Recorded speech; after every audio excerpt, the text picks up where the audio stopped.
نہیں دے سکتی کہ حقدار کو حق دے.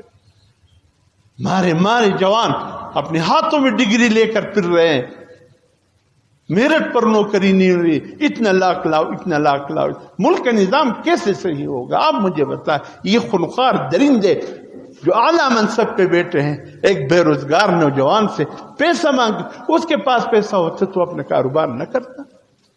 تم بھی کل اللہ کے حضور جاؤ گے, قبر میں جاؤ گے, اللہ تم سے پوچھے گا کیا جواب دو. تمہارا رٹا وہاں کام نہیں آئے گا, تمہاری عملی زندگی وہاں تمہاری کام آئے. میرے یہ نوجوان کیوں مارا پھر رہا, کیوں بے روزگار پھر رہا ہے, کیوں اس کا حق اس کو نہیں دیتے ہو؟ اتنے لاکھ لاؤ. لیکن نوجوان میرے پاس آتا ہے, کاری صاحب انجینئرنگ میں کڑی دا میرٹ کی اول رالما لشپے کسان رالو چھے ستا نم پا میرٹ کی اول رالی دغی خدا سٹ میں سلویش لاکھ ورکاوی چونکہ تب پا میرٹ کی اول رالی بس 1.5 لاکھ راکھ. میرٹ والے کے پاس بھی تمہارے یہ حال ہے کہ اگر میرٹ پر نہ آتے تو ہم 40 لاکھ مانگتے, چونکہ تم میرٹ پر آ گئے ہو بس 30 لاکھ دے. اللہ کو کیا جواب دی؟ حرام کھا کر اللہ کو کیا جواب دی؟ تم اس عظیم پیغمبر کی امتی ہو جو تمہارے لیے اللہ کے سامنے راتوں کو روتے رہے. یہ امتی حضور صلی اللہ علیہ وسلم نے مانگا, اللہ اس امتی کے لیے حضور صلی اللہ علیہ وسلم نے رو کر دعائیں کی.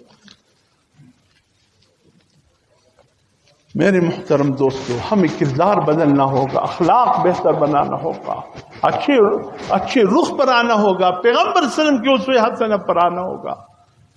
صرف خالی خولی باتوں سے نہ زندگی بنتی ہے نہ آخرت بنتی. یہ عمل کا میدان ہے, عمل کر کے دکھاؤ. کردار پر اپنے پیغمبر کے اخلاق دیکھو کہ کیا ایسے تھے. اللہ رحم. بس آج دل کا کچھ بڑاس سے نکال دیا, ایک درد جو آپ کے سامنے رکھ دیا. اللہ کرے ہم اپنی زندگی کو بہتر بنانے والے بن جائیں. خدا ہماری زندگی میں ایک انقلاب برپا کرے. اللہ پاک حقدار کے حق پہنچانے کو ہم یہ سمجھے کہ یہ اقدار کا حق ہے. اللہ کرے ہم کسی کا حق تلفی نہ کرے. خدا را بہن بیٹی کا حصہ ہے, دو یہ مال تمہارا نہیں, جیسے آئے ہو ویسے جاؤ گے. حقداروں کو حق دو. تمہارے پاس کچھ بھی نہیں بنتا, نہیں بچتا, نہ بچے.